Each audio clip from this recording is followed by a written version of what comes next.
September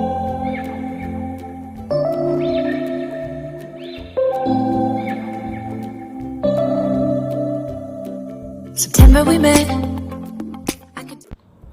hello friends, welcome to காவி fashion.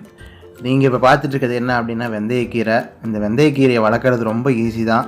நிறைய பேர் இதை வந்து ரொம்ப காம்ப்ளிகேஷனாக வளர்க்கணும், ரொம்ப கஷ்டப்பட்டு வளர்த்துட்ருக்காங்க. பட் அந்தளவுக்குலாம் இல்லை. நான் ரொம்ப எளிமையாக ஈஸியாக சொல்லித்தரேன் உங்களுக்கு இது எப்படி வளர்க்குறது அப்படின்ட்டு. இந்த வெந்தயக்கீரையை பற்றி ஏகப்பட்ட விஷயங்கள் இருக்குது. இது வந்து எவ்வளோ ஒரு ஹெல்த் பெனிஃபிட்ஸ், எவ்வளோ ஒரு மெடிக்கல், இந்த வெந்தயக்கீரையில் ஏகப்பட்ட மருத்துவ குணங்கள் இருக்குது. இந்த வெந்தயக்கீரையை உங்கள் வீட்லேயே எப்படி எளிதாக வளர்த்து நீங்கள் யூஸ் பண்ணலாம், சமையலுக்கு யூஸ் பண்ணலாம் அப்படிங்கிறத இந்த வீடியோட டீட்டெயிலாக உங்களுக்கு காமிக்கிறேன். ஸோ இந்த வீடியோ வந்து ஸ்கிப் பண்ணாமல் பாருங்கள். ஃபுல் வீடியோவும் பார்த்தா தான் உங்களுக்கு புரியும். இதுதான் வெந்தயம். இதை வந்து சமையலுக்கு நீங்கள் யூஸ் பண்ணுவீங்க. இந்த வெந்தயத்தை வச்சு தான் நம்ம வெந்தயக்கீரையை வளர வைக்க போகிறோம். ஃபஸ்ட்டு நீங்கள் உங்களுக்கு தேவையான அளவு வெந்தயத்தை எடுத்துகிட்டு நல்லா 1 டே அளவுக்கு வெயிலில் நல்லா காய வச்சுக்கோங்க. காய வச்ச வெந்தயத்தை நம்ம ட்ரையாகவே எடுத்துக்கலாம், ஒன்றும் பிரச்சனை இல்லை. இப்போ இதுக்கு வந்து மண்கலவைங்கிறதெல்லாம் ரொம்ப பெருசாக தேவையில்லை. உங்களுக்கு வந்து இதோட வேர் வந்து ரொம்ப ஆழமாக போகாது. அதனால் நீங்கள் உங்களுக்கு சின்ன சைஸ் பாட்டாக இருந்தாலே போதும். ஸோ ஃபஸ்ட்டு அந்த பாட்டை வந்து எந்த பாட்டாலும் எடுத்துங்க, அதில் மண் ஃபில் பண்ணிக்கிங்க. இதில் வந்து ஃபஸ்ட்டு நம்ம ட்ரையாக விடக்கூடாது. அதனால் அதை தண்ணி தெளிச்சுட்டு அதுக்கு மேலே இந்த வெந்தயத்தை தூவி விடணும். இந்த மண்கலவையில் நீங்கள் 50% ஃபெர்டிலைசர், 50% மண் சேர்த்துட்டா கூட போதும். தேவைப்பட்ட தேங்காய் நார்கழியை கூட சேர்த்துக்கலாம். கொக்கோ பீட்டுன்னு சொல்லுவோம், அந்த தேங்காய் நார்கழியை கூட நீங்கள் சேர்த்துக்கலாம். பட் எதுவுமே எனக்கு இல்லை அப்படிங்கும்போது நார்மலாக நான் மண்ணை எடுத்துகிட்டு அதில் வந்து தண்ணி வந்து நல்லா தெளிச்சுட்டு இந்த வெந்தயத்தை மேலே தூவி விடுங்க. இந்த வெந்தயத்தை தூவி விடும்போது ஒரு முக்கியமான ஒரு விஷயத்தை கவனிங்க. கண்டிப்பாக இதை வந்து பக்கத்தில் ரொம்ப அடர்த்தியாக தூவி விட்றாதீங்க. அதாவது ஒரு வெந்தயத்துக்கும் இன்னொரு வெந்தயத்துக்கும் கேப் இருக்கிற மாதிரி பார்த்துங்க. ரொம்ப நீங்கள் பக்கத்தில் தூவி விட்டிங்கன்னா அந்த வெந்தயம் வந்து ஒன்று மேலே ஒன்று சாஞ்சிரும் அதுக்கப்புறம் வளரும்போது. அதனால் தயவுசெய்து கொஞ்சமாக தூவி விடுங்க. உங்களுக்கு நிறையா கீரை வேணும்னா கூட நிறையா தொட்டிகளை வச்சு வளருங்க. தயவுசெய்து பக்கத்தில் ரொம்ப அடர்த்தியாக நிறையா தூவி விட்றாதீங்க. இப்போ இந்த வெந்தயக்கீரையை தூவி விட்டதுக்கப்புறம் இதே மாதிரி அந்த நீங்கள் என்ன மண்கலவை நீங்கள் கீழே போட்டிருந்தீங்களோ அதே மண்கலவை மேலேயும் தூவி விட்ருங்க. இந்த மண்கலவையை வந்து கொஞ்சோண்டு மட்டும் தூவாதீங்க. ஒரு இன்ச்சுன்னு சொல்லக்கூடாது, 3/4 இன்ச் அளவுக்கு கூட நீங்கள் தூவி விட்ருங்க. அப்போ தான் வந்து வளரும்போது உங்களுக்கு வந்து அந்த நாற்று வந்து பக்கத்தில் இருக்கிற செடிகளை மேலே சாயாமல் இருக்கும். அதனால் தயவுசெய்து கொஞ்சம் 3/4 இன்ச் அளவுக்காவது மண் போடுங்க. ரொம்பவும் அதிகமாக மண் போட்டிங்கன்னா அது வந்து வளர்கிறதுக்கு ரொம்ப லேட்டாகும். அதனால் ஒரு 3/4 இன்ச் அளவுக்கு மட்டும் மண் போட்டிங்கன்னா இது வந்து வளர்கிறது வந்து ஒரு 2 to 3 டேஸில் வளர்ந்துடும். நீங்கள் கண்டிப்பாக இது வந்து மண் போட்டதுக்கப்புறம் தண்ணி இந்த மாதிரி ஸ்ப்ரே பண்ணி விட்ருங்க. இது அடுத்தது எப்படி வளர்ந்துருக்குங்கிறத நம்ம பார்க்கலாம்.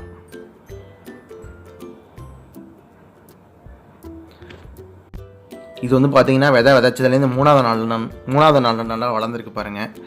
சில பேருக்கு 5லேருந்து 6 நாள் கூட ஆகலாம். அதுக்கு மேலே உங்களுக்கு லேட் ஆச்சுன்னா நீங்கள் விதைச்சதில் எதாவது தப்பு இருக்குன்னு அர்த்தம். அதனால் நான் சொன்ன இதே மெத்தடை ஃபாலோ பண்ணுங்கள், கண்டிப்பாக வளர்ந்துடும். இப்போ நான் வந்து வெந்தயத்தை ட்ரையாக காய வச்சு போட்டேன் பார்த்தீங்களா, அது மாதிரி இல்லாமல் ஊற வச்சு கூட போடலாம். கண்டிப்பாக அது வந்து சீக்கிரம் க்ரோத் வரும். இது பார்த்திங்கன்னா வளர்ந்ததுலேருந்து ஒரு 15 டேஸ்லேயே வந்திருக்கு. இது வந்து உங்களுக்கு ஓரளவு வளர்ந்ததுக்கப்புறம் ஒரு 1 வீக் அப்புறம் நீங்கள் எடுத்து டேரெக்டாக சன்லைட்டில் வச்சுருங்க. அப்போ தான் வந்து நாற்று வந்து ஒன்று மேலே ஒன்று சாயாமல் இருக்கும். இல்லைன்னா நீங்கள் தண்ணி வந்து ஊற்ற அது வந்து ஒவ்வொரு நாற்றும் மேலே சாஞ்சிரும். இது பார்த்திங்கன்னா 15 டேஸில் இந்த அளவுக்கு வளர்ந்துருக்கு. அதனால் தயவுசெய்து தண்ணி வந்து ரொம்ப ஊற்றாதீங்க. கையில் எடுத்து தெளித்து விடுங்க. அதே மாதிரி வெயிலில் டேரெக்ட் சன்லைட்டில் வைங்க. அப்போ தான் நாற்று வந்து ஒவ்வொன்று மேலே சாயறதை நீங்கள் அவாய்ட் பண்ணலாம். ஏன்னா நிறையா பேர் வந்து வெந்தயம் வளர்க்குறதுல இந்த இடத்துல தான் மிஸ்டேக் பண்ணுறாங்க. நாற்று வந்து ஒவ்வொன்று மேலே ஒன்று சாஞ்சிருது. ஸோ அதை அவாய்ட் பண்ணுறது இந்த கண்டிப்பாக டேரெக்ட் சன்லைட்டில் வைங்க. இப்போ பார்த்திங்கன்னா ஒரு 15 டேஸில் நல்லா வளர்ந்துருக்கு பாருங்கள் செழிப்பாக. இது வந்து ஃபெர்டிலைசர்னு எதுவும் கொடுக்க தேவையில்லை. அதனால் நீங்கள் வந்து நார்மல் மண்ணிலே வளர்க்கலாம். வீட்டிலேயே ரொம்ப எளிதாக வளர்க்கக்கூடிய இந்த பிளான்ட் தான் இந்த வெந்தயக்கீரை. இதை வந்து ஃபுல்லாக நம்ம வந்து எடுத்துடலாம். இந்த வெந்தயக்கீரையை வந்து காய வச்சு அதை பொடியாட்டம் அரைப்பாங்க. அப்படி அரைச்சதான் அந்த கஸ்தூரி மெத்தின்னு சொல்லுவாங்க. அதுவும் ஒரு ஹெல்த் பெனிஃபிட்ஸ் உள்ள ஒரு விஷயந்தான். அதனால் நீங்கள் வெந்தயக்கீரையை டைரெக்டாக சமையலில் ஒரு பொரியல் மாதிரி செஞ்சு சாப்பிட்றதுனாலும் சாப்பிட்லாம். அப்படி இல்லைன்னா கஸ்தூரி மேத்தியாகவும் இதை ட்ரையாக நிழலில் உலர்த்தி காய வச்சு இதை கஸ்தூரி மேத்தியாகவும் யூஸ் பண்ணலாம். இது வந்து உங்கள் ஆப்ஷன் தான். ஸோ இதை வந்து ஈஸியாக வளர்த்துடலாம். ஒரு 15 டேஸ்லேயே நல்ல க்ரோத் வந்து உங்களுக்கு வந்து ஹெல்த் பெனிஃபிட்ஸ் இருக்கிற இந்த வெந்தயக்கீரையை நீங்கள் வீட்லேயே ஈஸியாக வளர்க்கலாம். சரி, ஓகே ஃப்ரெண்ட்ஸ், இதை இப்போ நம்ம அறுவடை பண்ணிடுறோம். அடுத்தது பார்த்திங்கன்னா இப்போ இந்த வெந்தயக்கீரையோட மருத்துவ குணங்கள் என்னென்னு அடுத்தது நம்ம பார்க்கலாம். இப்போ பார்த்திங்கன்னா எல்லா வெந்தயத்தையும் அறுவடை பண்ணியாச்சு. வந்து உங்களுக்கு இது வந்து உங்களுக்கு குவான்டிட்டி ரொம்ப அதிகமாக கிடைக்காது, ஓரளவு கொஞ்சம் கம்மியாக தான் கிடைக்கும். அதனால் நீங்கள் நிறைய வெந்தயம் போட்டால் தான் நிறைய கீரை வளரும். ஸோ அடுத்து நம்ம வெந்தயக்கீரையோட மருத்துவ பயன்கள் என்னென்னு பார்ப்போம் ஒவ்வொன்றா. ஃப்ரெண்ட்ஸ், இப்போ அடுத்து இந்த வெந்தயத்தை சாப்பிட்றதுனால என்னென்ன பெனிஃபிட்ஸ் நமக்கு கிடைக்கிது அப்படிங்கிறத பார்க்கலாம்.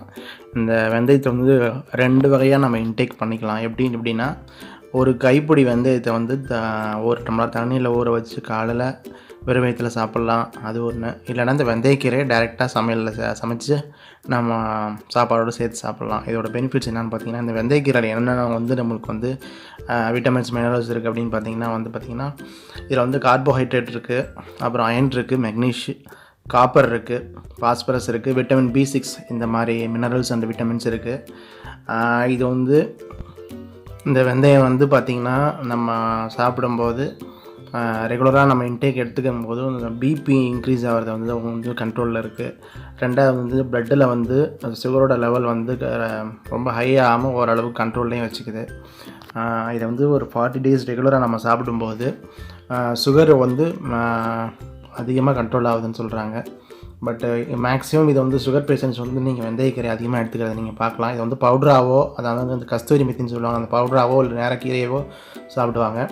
இது வந்து குளிர்ச்சிக்காகவும் சாப்பிடுவாங்க. நிறைய பேர் பாடி ஹீட்டாகவே ஜென்ரலாகவே அவங்க ஃபிசிக்கலாகவே அவங்களுக்கு பாடி ஹீட்டாக இருக்கும். அவங்க வந்து அந்த வெந்தயத்தை வந்து கைப்பிடி அளவு எடுத்துக்கிட்டு 1 கிளாஸ் தண்ணியில் ராத்திரி ஊற வச்சு காலையில் வெறும் வயிற்றில் குடிக்கும்போது, இது ரெகுலராக பண்ணிட்டு வரும்போது வந்து உங்களுக்கு வந்து இந்த பாடி ஹீட் வந்து குறைஞ்சி உங்களுக்கு